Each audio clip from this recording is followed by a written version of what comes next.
the trig. So, the first thing we need to talk about looking at solving word problems with trig is we need to know what they mean when they're talking about angles of elevation and angles of depression. So looking at this diagram here, you'll see they have labels. For number 1, they're calling it an angle of depression. And it's the angle formed by how far down you have to look from a spot. So if you're looking down, how far down you're looking from your straight line of sight is called the angle of depression. And then counter to that is down here, angle 4. That one's labeled an angle of elevation because it is the angle formed by how far you have to look up from your natural line of sight, the horizontal line straight out. So what is angle 2 here? Is angle 2 an angle of depression or an angle of elevation? If this is the person and this is his sight line. Is angle 2 an angle of depression or an angle of elevation? Yeah, angle of elevation. He's looking up, right? And then so angle 3 there would be what? Yep, depression, an angle of depression. So this is going to be an angle of elevation.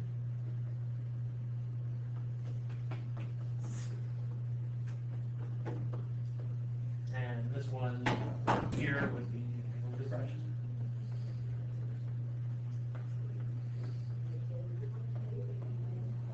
Right, so if you're looking, oops, I grabbed the angle of depression. So, right, if you look down, it's an angle of depression. If you're looking up, angle of elevation. And looking at the question below that, it says, how do the angle 1 and angle 2 compare there? So how does angle 1 and angle 2 compare? What do they look like? Do they look like they'd be the same angle? Do they look like they'd be different angles? They look like the same angle there. And they are in fact the same angle. Right? You can mark that this one is equal to this one. And why are they equal? What relationship is there that tells me that those lines are equal to each other? Or what other features do I have that we've talked about in the past? I'll give you a hint. It has to do with the lines.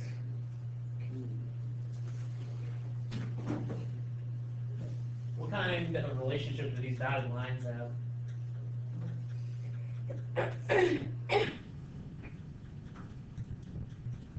What would you say about those two dotted lines?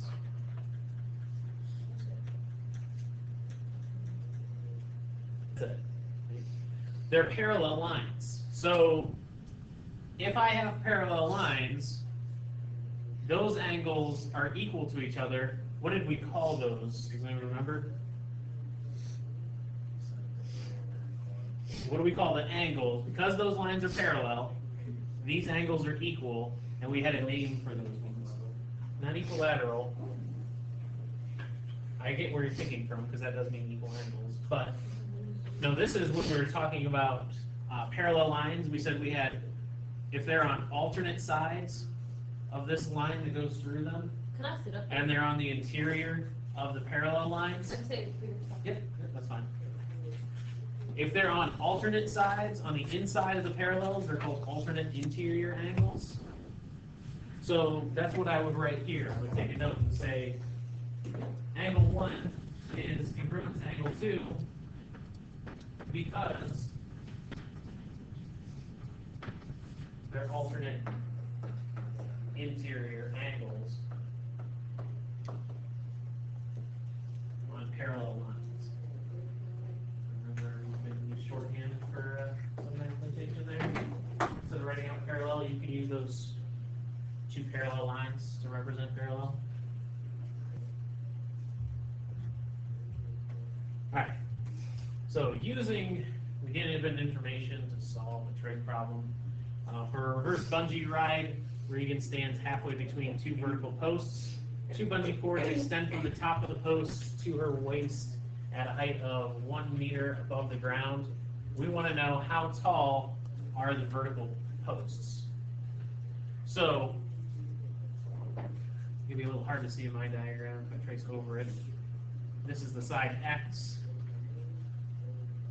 and this is the triangle I'm looking at.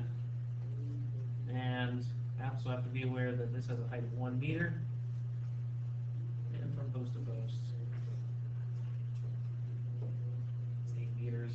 This is 70 degrees. A little easier to see. So if I want to set this problem up to solve for X, I need to know another side length of this triangle. And compared to this angle here, side X is what? The opposite, the adjacent, the hypotenuse? It's the opposite side. X is the opposite side. So what is this side on the bottom? That's the adjacent side. Right? So, and here, what's this other side? The third side is, yep, the hypotenuse is always across from the 90-degree angle there. So, here you're right.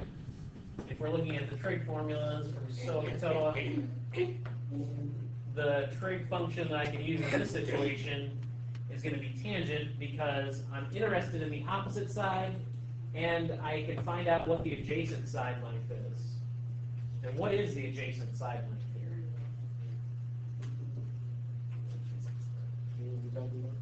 So the side length of, or the side of this triangle we call adjacent. What is the length of that side? What's that? Well, we know it'd be from post to post, it's 8. So from post to her, it'd be 4. Right. Yeah, my triangle might be a little bit bigger. It should actually be along the post, but yes, sorry. So that leg is 4. So my triangle. And there. I drew it too far. Not drawn to scale in my picture here. Right, that side is 4, and so when I'm setting this up, I'm going to say, since I'm using tangent, I have the tangent of the angle that I'm looking at is 70 degrees. That's equal to the opposite side, which is X, over the adjacent side, which is 4. And here, if I want to solve for X, X is being divided by 4, so what do I need to do to undo that? How do I solve for X in this problem? Exactly right. I'm going to multiply by 4 on both sides of the equal sign. So times by 4 on that side, times by 4 on this side. And over here, that's going to cancel out.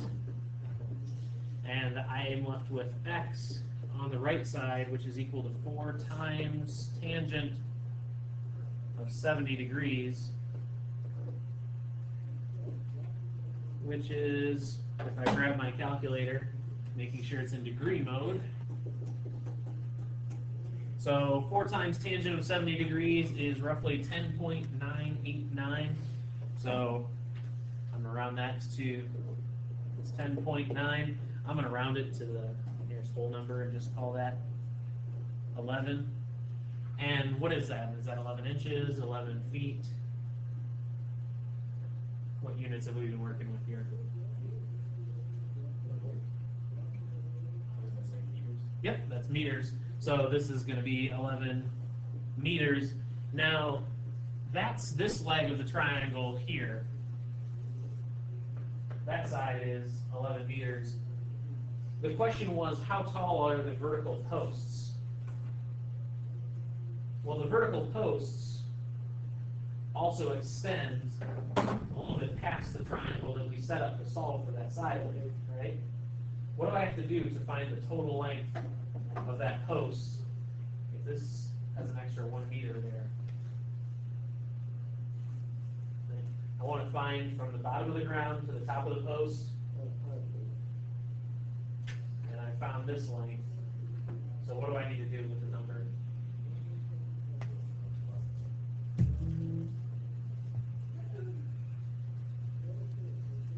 I just need to add those. Right? If I'm trying to figure out how tall it is, right, the triangle I was solving for only gave you part of that distance, 11 meters, because that was from her line of sight. Her line of sight was 1 meter above the ground. So I need to add 1 meter to this answer and get that the vertical posts are 12 meters tall.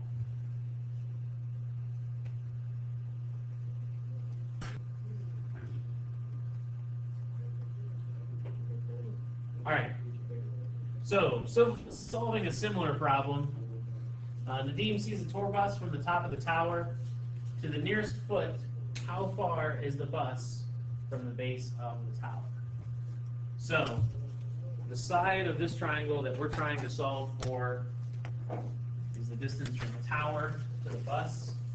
So from this point to this point, I'm trying to solve for that bottom leg of the triangle. And I'm given this angle up here and this side length. But this angle up here, this doesn't have anything to do with this triangle, really, besides telling me what this angle is. I could find out. But because this angle is 23, what do I know about this angle here? It's also 23 degrees, right? Because again, I have those parallel lines here and here. So if this is the angle that I'm looking at for this triangle, and I'm given this side over here of 180 feet, what is that side compared to that given angle in green? The opposite, the adjacent, or the hypotenuse? It's the opposite side. And what is the side x? That's the adjacent side. So which trig formula do I need to use again? Tangent, because tangent uses opposite and adjacent.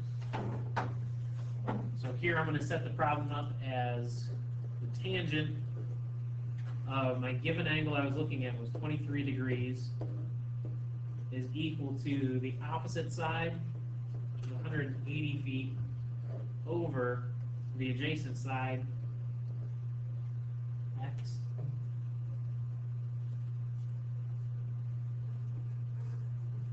Are we just doing notes today? And then I have a worksheet for you after this.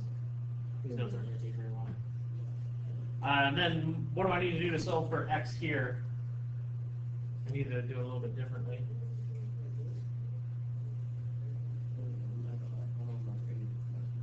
Okay, so if I want to get rid of a fraction is division. 180 divided by x is how that reads. How do I undo that? 180 divided by x. That's right, I'm going to multiply both sides by x. On the right side, multiplying and dividing by the same thing is going to cancel it out. And I'm going to have x times tangent of 23 degrees equals 180. And now this tangent of 23 degrees, that's a number. If I type tangent of 23 into the calculator, it's going to spit out a number. So what have we always done? If I'm trying to solve for x, and I was doing x times a number, how do I undo that? Divide by that number. So I'm going to do the same thing here. I'm going to divide both sides of this equation by that number, which is just a weird looking number because of how it's written, but the calculator is going to tell us what it is soon enough. So on the left side that cancels, and I'm left with x equals 180 divided by the tangent of 23 degrees, which, if I put it in my calculator and round it, 180 divided by tangent of 23 degrees is 424.053. 4258. So if we just round it to the nearest whole number, 424. And 424, what unit is that? What unit is 424 in? Is that inches, miles, meters? Yep, feet.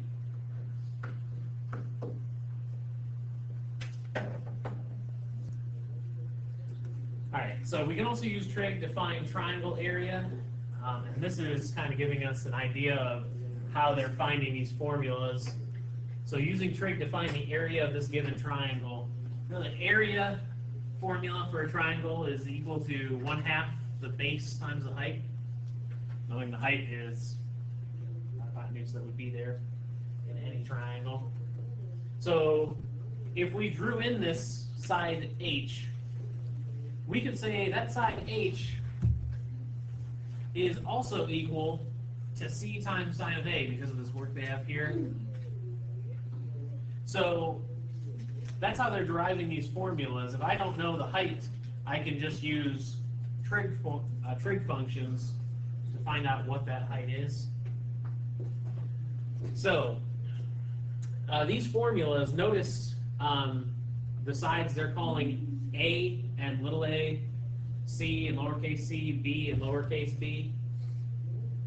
The uppercase letters are angles, and the lowercase letters are side lengths. So make sure you're not mixing those two. Okay, those are different measures and different numbers. And notice here, so if I'm using this formula, you're using sides A, C, and the angle B. For this one, you're using sides A, B, and the angle C. And for this one up here, you would use angle A and sides B and C. Notice whatever angle you're given, you're using the other two side lengths around it. Okay, so here, now they're not calling this triangle A, B, and C, so I don't have the sides, but I can still apply these formulas. Here, this area formula for this triangle, 1/2 is going to be equal in all of them. And if I'm going to use, did I not include the numbers for that? Or the numbers? No, I don't think we did the numbers for that. Let's say this is 8, and let's say this is 5. Sorry, let's put out the numbers for that. So here, if they're giving us this, if this is the angle E, I use that angle and the two side lengths around it. Okay, and I'm going to use the trig function in all of these formulas. It's sine. So it's 1/2 times those two side lengths times 5 times 8 times sine of the angle in between them. So sine of 116 degrees. So the area of this triangle, just typing that into the calculator, you are going to get that is approximately 17.975, which we were told where to round to. We could round to the nearest whole number, call that 18, and whatever unit it's in, we call it centimeters. Area is centimeters squared. So looking at finding the area of this given triangle, our area formula for these triangles is going to be 1/2 times the two side lengths and the sine of the angle in between them. So what am I going to write here? 1/2 times, and then sine of 51 degrees. And if I type that into the calculator, 1/2 times 9 times 15 times sine of 51 degrees, that's going to get me the area. It's about 52.457.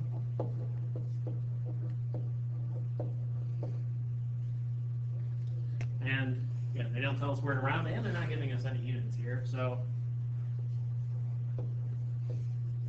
this would round to 42.5 if I round it to the 10th place.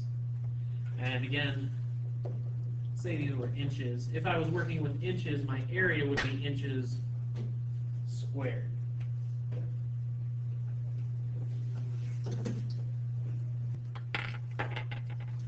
Alright, so just to sum it up, remember the angle of elevation is the angle measure from a horizontal line of sight upwards, and the angle of depression is from a horizontal line of sight downwards. You can use trig ratios to set up missing side lengths. You can also use the inverse trig ratios to find missing angles. Remember that from last week. And then there are the three different area formulas. But essentially, it's always the two side lengths around the given angle times sine of the given angle. So any questions?